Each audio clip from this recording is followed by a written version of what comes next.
Hi everyone, and welcome back to another Bible story with Becca.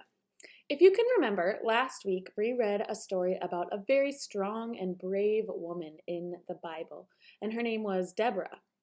Well, this week we are going to read about another few women in the Old Testament. Their names are Naomi, Ruth, and Orpah. And we're going to learn something about what they do, and we'll talk about it at the end. So if you can open up your Spark Story Bibles to page 110, we will read the story called Naomi and Ruth. And it's one of my favorites, so I hope you like it. Naomi lived together with her two daughters-in-law, Orpah and Ruth. They were the only people left in their household. Even when times were hard because a famine hit the land, the three were always happy together. "Girls," Naomi said one day, "I've been thinking. Life is better where the rest of my family lives. Let's go there." So they packed all their things and started off. Plod, plod, plod. It was a long and dusty walk. Halfway there, Naomi turned to Orpah and Ruth and said, "I am only your mother-in-law. You should go back and live with your mothers." And with that, Naomi kissed them goodbye.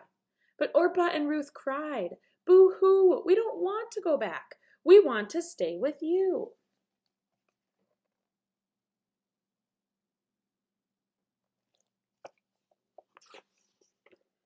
Naomi argued with them. "This doesn't make any sense. Go back without me and start your lives over."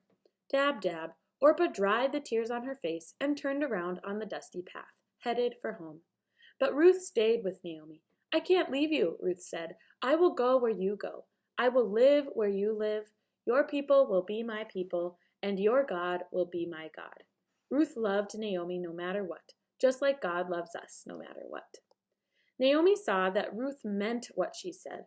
"All right," Naomi smiled, and they started walking again. Plod, plod, plod. When Naomi's family saw her coming, they welcomed her with open arms. They shouted, "Hooray!" and ran to hug her and Ruth.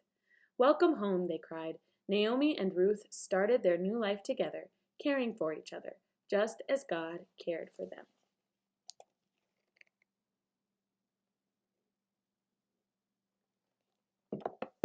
So, in this story, there's a woman named Naomi, and she is a mother-in-law to these two other women, Orpah and Ruth. And maybe you don't know what a mother-in-law is, so I'll explain it a little bit. So imagine that Naomi had two sons. We'll call them Jim and Bob. Well, pretend that Jim married Orpah and Bob married Ruth. Well, as we read in the first paragraph, that everybody else in their family was gone. They had all died. And so it was just Naomi with her two daughters-in-law. They are Orpah and Ruth, and they're her daughters-in-law because they're married to her sons. So Naomi decides to go back to her land to be with her family because she was all alone and didn't have any family in the land there. And she at first said to Orpah and Ruth, "Why don't you come along with me?" And the girls were happy to go.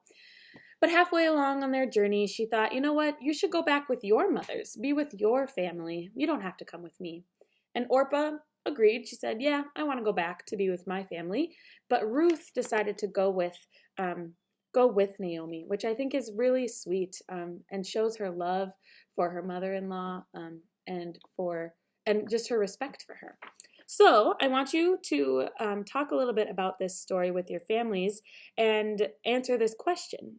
Would you have acted more like Orpah or like Ruth when Naomi said to turn back? So would you have listened to her and gone back, or would you have fought with her and decided to go with her?